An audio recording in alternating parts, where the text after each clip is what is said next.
Of Ask an Entrepreneur. Today my guest and who I'm here with is Dan Seale, investor, entrepreneur and keynote speaker. Dan, thanks for being here, mate. Cheers, mate. First one. Cheers. Cool. So tell everyone inside this group a little bit about yourself. If you want to share your story a little bit and where you came to, where you are now. Yeah, cheers, mate. But about me is that I spent the last seven or 8 years working fly and fly out, the industry that's been the hottest topic of late with the big mining booms in WA, Queensland, etc. I spent the last 7 years doing that, but it was one of those jobs where it wasn't fulfilling, mate. I had the feeling of this isn't living, and the fact of being away from home for 4 weeks at a time was just pain. And something changed, mate. So I kind of stumbled across this sort of new life of being an entrepreneur. Yeah, it was cool, enlightening, mate. It's great now. I love it. So. Yeah, and what sort of sparked your interest? Did you find someone? Was it a mentor? Or? The interest sort of sparked me from meeting a few guys on the last site I was on. They were getting into property and investing in property and shares and that kind of stuff. So for me, moving forward, I decided I was going to start doing something with money instead of wasting and buying cars and holidaying and that sort of stuff. So I decided that I'd invest in myself, which I think is never a bad thing, investing in yourself. So I went and bought a few courses, done a few... Who'd you study with? Studied through a guy called Stuart Siddell. I went to one of his seminars. And Property guy, property mindset, all that kind of stuff. Brilliant guy. Studied some stuff through him. I bought a Bob Anderson development course, how to develop property. Also bought another one through Shabri Barber as well, about how to renovate. And then I got myself into a development I'm doing at the moment, which is currently on the market, our first development. So that's the 1-2 splitter in Last Bay and Adelaide, so it's sort of our area. So, and then I got into found trading. Trading was something that I never really thought I'd get into, but dabbled around like we all do. The hot tip from me, mate, chuck a couple of grand in that, and I decided that I'd give it a crack after learning. I stuffed up, lost a bit of money, so I thought, I'll get in there and give it a crack, doing it properly. And now that's basically what I do now. I trade sort of medium to long term trading and develop property, and now I'm getting into the keynote speaking industry. So cool, man, cool. And where do you see the whole world of entrepreneurship going? It's constantly evolving, and we talk all the time in this group about constant different trends and stuff like that. Where do you see stuff going? I see it's the way of the future. It's been something for 100 years before us. Everyone sort of had the different entrepreneurial traits, but I think now more than ever, with everything sort of going to the AI, VR type thing, and especially with a lot of automation, like especially in Adelaide here, so building cars. That whole industry here has just died off because now it's cheaper to build cars overseas, where it's a lot easier with the mechanical systems and all that sort of stuff. So I think that traditional job, as everyone likes to call them, I think they're going to be a thing of the past in 10, 15 years time, where it's going to be, everything automated. So we're going to be struggling for different jobs. I think that the more people think outside the box and try and think as an entrepreneur and sort of have a bit of a futurist cap on and sort of think, what do I actually love to do? And then I think that's going to actually breed a whole new breed of entrepreneurs in the next 10, 15, 20 years. I think it's definitely the way of the future. Cool, man, cool. And how big do you think, obviously, mindset is to creating any type of success? You talked about, you do obviously property development, you trade the financial markets, you speak and do all that type of stuff as well. How much of that, obviously has to come from, having a strong mindset? Everything. Mindset is key, I think. From where I was, myself personally, my journey in the last 12 to 18 months has been just a complete turnaround. From being in the mining game, it's a big game of, you got to be a big macho man out there, and you got to sort of, I guess, have balls of steel. You're away from your family all the time, and the mindset out there in that game is a lot of negativity, a lot of depression, and out there it's a challenge to sort of get your mind right, to think about things differently other than wanting to be home with family and friends. So for me, the shift in mindset from being negative and being really down on life to then thinking, no, there's more to it, I want to actually achieve more. Yep. That was the big catalyst understanding that yes, the power of your mind. And I mean, Think and Grow Rich talks about, it's all about thinking and growing rich rather than working hard and growing rich. So I think the mindset is the biggest investment in yourself that you can do. For sure. And why do you think that? I mean, why do you think that a lot of people you talked about, in your game up until now, until you started going into entrepreneurship, most people were depressed or upset or whatnot. Why do you think people stay in that position rather than obviously get out? Do you think it's because of fear, or I mean, what was the catalyst that you obviously saw the light and you could get out because you wanted more? I think what's the difference between you and the people that stayed? I think the biggest thing is definitely fear. People fear the unknown. They fear that they're in a little bubble, the comfort zone. That's where they feel most happy. So they're happy just to plod along.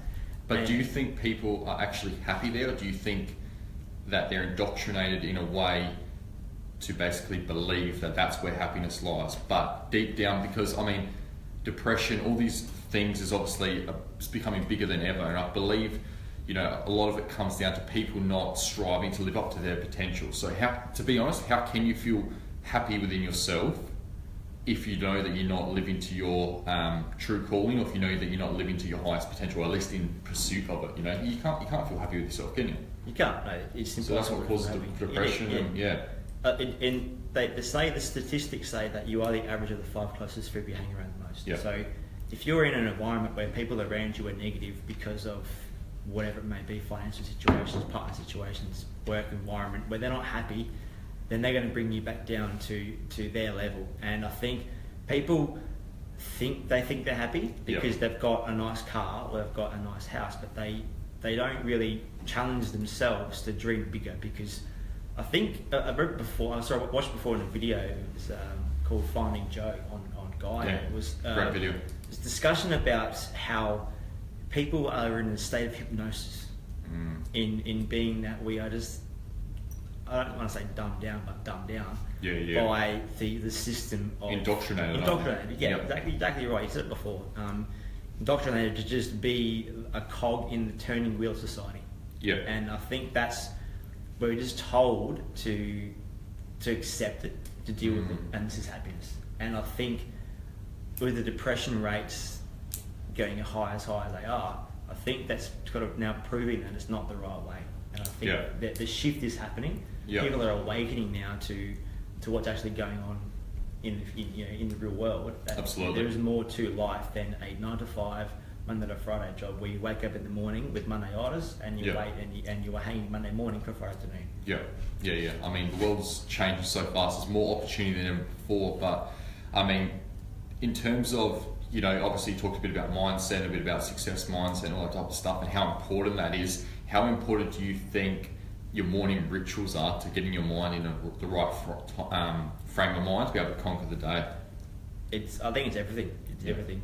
I've noticed, when if I have a routine for a few months, and I'm in the routine of meditating in the morning, bit of yoga or exercise or whatever, or a bit of reading in the morning, I noticed that the whole day then falls into place. Everything works better because you're up morning, you're activated, and you're doing things that actually get your brain stimulated, and then you are productive throughout the day. Whereas the days when you might break a routine, break a run, then you sort of then lose that, and you sort of don't really achieve much. And before you know it, it's 10 o'clock in the morning, and you haven't done anything, and your routine's been way out of whack. And then you just spend the rest of the day thinking, it's nearly midday now, the day's done, I'll just sit here and nothing else. Absolutely. So it ruins your whole routine. So the importance of the routine, especially Monday to Friday, because it's the typical work week. As long as if you keep a routine up, then I think success is just a matter of time. And it's about playing a longer game. My mentor at the moment, Sam Cawthorne, said to me, it's about being faithful with the small, and the big will come. So you're talking about basically success is based around the compound effect. I read a book a few years ago by Darren Hardy, and it's called The Compound Effect, more or less. And basically it talks about everything that we have up until now is a series of compounding effects that we created and we started years upon years ago. If you're in the financial position you want today, you started doing stuff years ago to get you there. If you're not, you started doing stuff years ago. I mean, if you're not in the physical health that you want, you started doing things years ago. So that sort of ties back in, I guess, to what you're saying, that, anything that you want, people obviously want it overnight, so they think, you know, when they don't get it, they either give up, rather than thinking, hey, like, I mean, everybody talks about how short life is and whatnot, but if you actually break down and figure out, you know, let's say, you know, you live a decent amount of years and whatnot, obviously you got lots of time to achieve that, you know. I mean, and that time's going to pass either way, and you're either going to be in a position you want one day or you're not. Yeah, totally. And from what I've found out over the last, you know, probably 12, 18 months on my journey so far of entrepreneurship, it's just as easy to not do as it is to do. So you are going to either sit there and dwell for a whole day about not doing what you do, or you do what you do and you achieve and you actually make progress. So if you're not making any progress, even the day of working at half capacity, 50%, is still a better day than doing nothing else at all. So I think the progress of moving forward and the compounding knowledge that you'll get, if you just do, you know, 50% days for a week, you still would have done a whole lot more than nothing.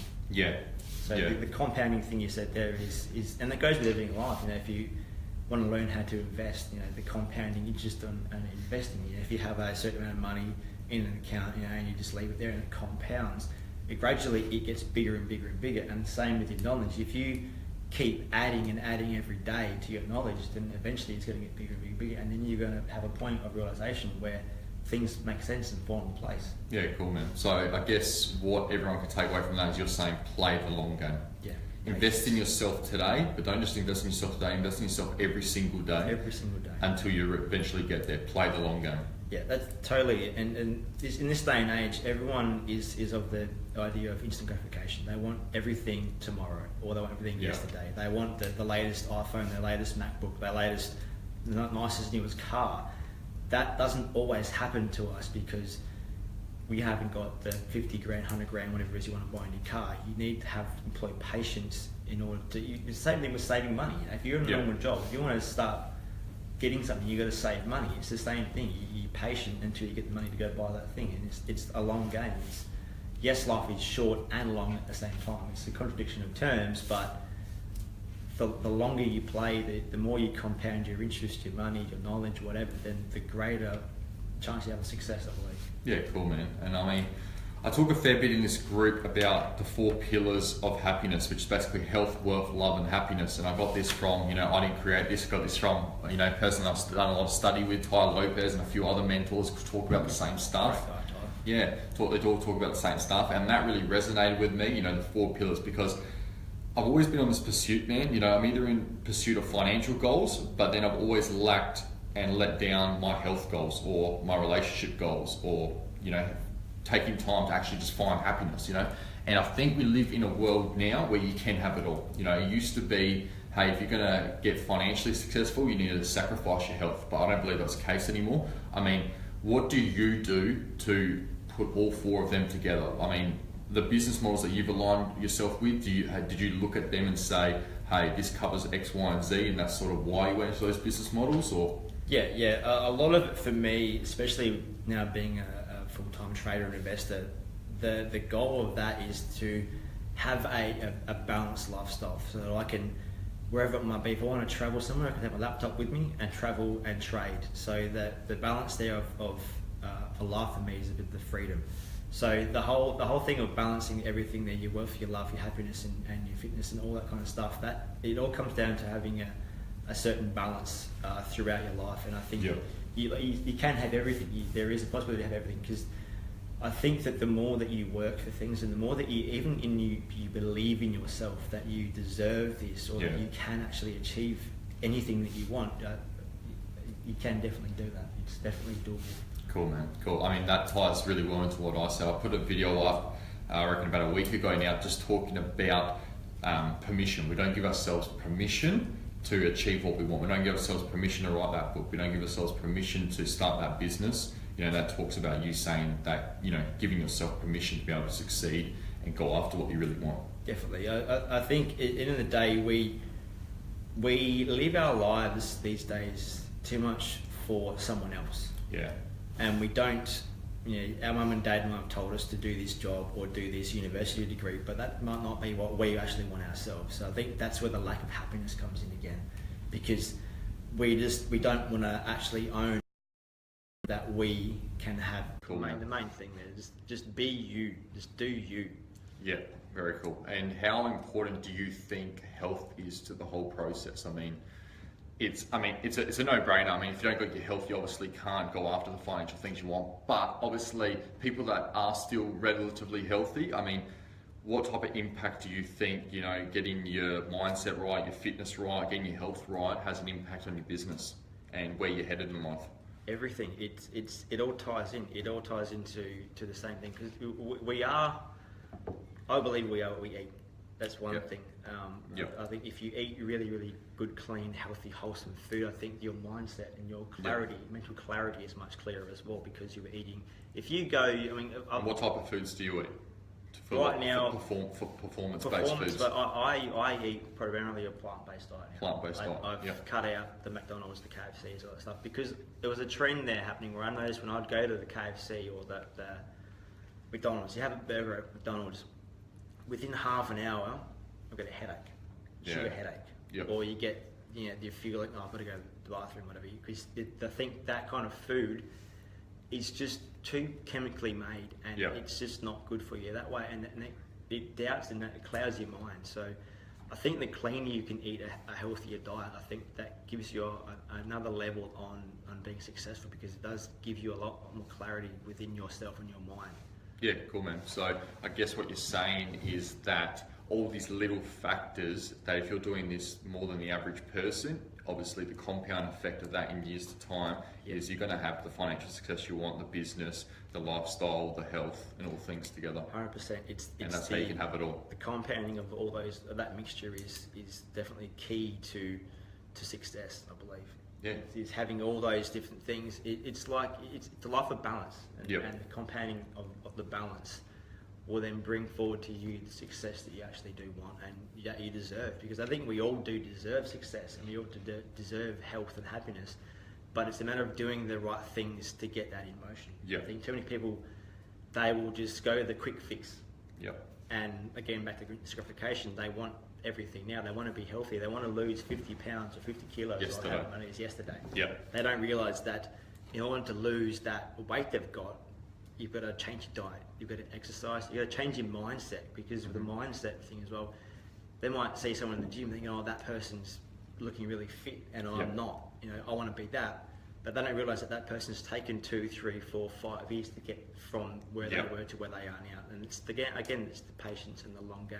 Cool, man. Cool. So if someone on this stream right now, someone that's going to view this stream, really resonates with what you're saying and your aura and what you put out on it, what does a typical morning rituals look like for Dan, and how can they replicate them? For me, a typical morning ritual is getting up in the morning at about 5:30. I'll do a meditation. I'll sit in my meditation room, use my beanbag and headphones on. So normally about 5:30? About 5:30, Get in there, and I'm getting there, put my incense on, and maybe light a candle, have a meditation in the morning. How long does meditation normally go for? Between 10 20 minutes. Okay. So it's not too that long, but long. It's just become a ritual of yours. It's a ritual, And then I'll sit there at my desk. I've got like a vision board at my desk there. I've got photos and stuff, things that I want to achieve, and even a few sayings there and all that stuff. So I'll sit there and I have a bit of a vision board review every morning, just to know that I'm on the right path and where I'm going. Then I'll go to the gym. I probably have a banana or whatever before I go to the gym. I go to the gym and have a bit of workout session, and then I have a shower at the gym, and I'll come into work in the office and I'll start plugging away the day. So the whole thing of looking after yourself in the morning, I think, is key. So you're getting up and you're clearing your mind of all the thoughts out of a night, the previous day, you're meditating, you're releasing, and you're connecting to yourself. Inner self, and I think connecting to your inner self again is another really important, really vital thing. One of my mentors said to me, he said, start the day off with small wins, because you build the muscle of winning. If you start the day on the wrong foot and you're running out of bed, you're running late to a meeting, and you get there late, you obviously start the day on the wrong foot. You obviously go into that meeting, create a different energy, rather than if you had already been up 3 hours before, gone to the gym, exercised, ate healthy, meditated, reviewed your goals, all these things. So start with small wins, and small wins compound into greater wins, and just keep implementing small wins throughout the day, and you win the day. If you win enough days, you win the week. If you win enough weeks, you win the month. If you win the month, you win the years. That's exactly right. That's the thing I've heard from MFCA project in Brazil, he said the same thing. He writes a 5 things every day list. It's called, your win the day list, I think it is. So you have everything on there, like 5 things you want to do. You want to read for half an hour, you want to go to the gym, you want to meditate, you want to eat clean, you want to see someone, You have all these things on your list that become your routine, so that every day you aim to tick off those things. If you don't tick off everything, that's cool. You make sure the next day you do it. And the same thing back to you. If you win 3 days out of 5 days, then you actually have won that week. And that's a small gain. And then if you go through and you do win 2 or 3 weeks in a month, then you have won that month. It's the same. Yep. It's exactly the same thing. It's the consistency and the compounding of all these things that lead to success. Yeah, cool, man. Cool. No, it's very important, because I share the exact same values and same opinions on that as well. Where do you think that the evolving industries are going to be? What do you think is going to be the biggest industries in the next 5 to 10, 15, 20 years? It's undoubtedly technology. Yeah. I think technology, especially with social medias and now the inventive. Do you think social media is basically just starting? Just starting, Yeah. The internet, I'll say the internet's been around 30, 40 years, whatever, and it's only very young. To think of the phones you've got these days. Yeah. I mean, the phone that I've got now, I've got the new iPhone 7, is another level up on the iPhone 6, and technology is only just getting better and better and better. So with that, the advent of virtual reality, VR, I think is going to be a massive play. I know Gary Vaynerchuk's all about VR. He loves VR. I think that the future is definitely going to be technology, especially sustainable things like the Teslas. And the things that Elon Musk are doing, that kind of entrepreneurial, wanting to break away, do things that are completely against the norm. I think those pioneering things are really something that's going to be the way of the future. So if you've got a cool idea, don't sit on it, don't dwell on it, you bring it forward. And they say that the richest place in the world is the graveyard. I've heard that. Because people have so many ideas that they don't execute on. And I think that's the biggest sadness of the whole reality of it, that people have all these great ideas, but they just think whether or not it's the fear, they fear people's opinions, or they don't know it's going to work, so they don't bother to actually go ahead and implement the ideas they've got. And I think the biggest thing is to share it. If you've got something that you think can add value to one person, 100 people, 1,000 people, if you think you can add value to people's lives, then invent it or create it and make a difference. That's the thing now, making a difference in this world. Yeah, cool. I mean, I speak a lot about sales in this group as well, and it ties really in well to what you're saying, because if you got the idea that can actually help someone with your product or your service, then in my opinion, it's your moral obligation to become the best, because no one's going to know about that product or service unless you can sell it to someone. You know what I mean? So it's your moral obligation to learn and master the art of sales and the art of selling, influence and persuasion, so you can get that product or service into more hands, so you can help more lives, Definitely. Because without obviously mastering that or understanding how to construct the process, your idea, the thing that could help a lot of people, will just die on deaf ears. Definitely. I think you're doing yourself and the planet a disservice for not bringing forward what you have inside your brain or inside your heart, or whatever it may be that you have the ideas. If you do not execute on them, they're worth nothing. And it's a shame, and it should be brought forward. And how important do you think sales is for any entrepreneur out there? Sales is king. If you don't get the sales, you don't make the money, you don't make the revenue, you don't get the project off the ground. All these things definitely make the big inroads to actually bringing your idea or your creativity to a reality. And I think if you can sell that, the quality of salesmanship, if you are able to sell ice to an Eskimo, you're going to make a lot of money, or you're going to make a difference, or you're going to make whatever it might be that you want, you can achieve.